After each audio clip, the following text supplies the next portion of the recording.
Elliot Reed, osteopath and personal trainer at the Rehabillitation Health and Fitness Clinic.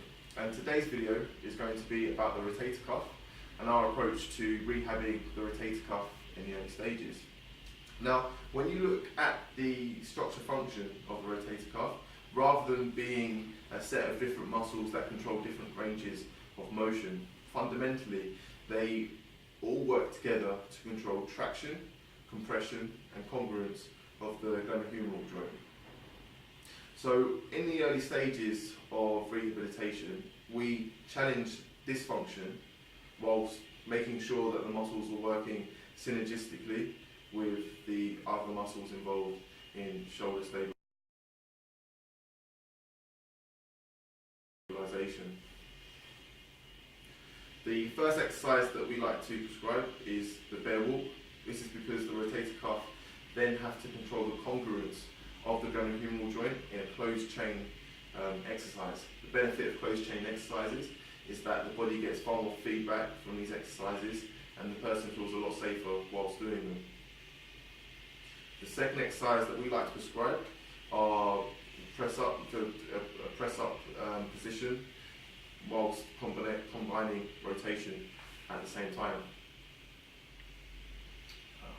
The third exercise that we like to prescribe are carries, which we can then progress into timed hangs, timed one-armed hangs, etc.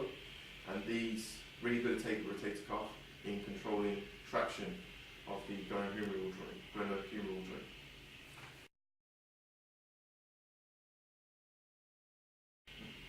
So this is how you perform the bear walk. You ask the patient to, with straight legs, take the hands to the ground, and then they're going to progressively walk out.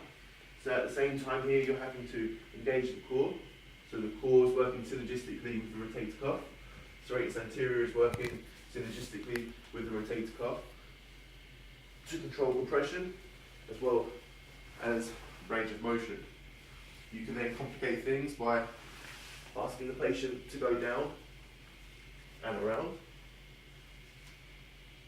and this way. And then obviously the natural progression from here is to start rehabilitating the press up. We can then move on to timed hangs, in which the patient might be in the early stages just holding a weight in their arm, which you can progressively increase in intensity. You might then ask them to perform small circles, and then, like I said, moving on to the timed hangs or timed holds whenever it's necessary.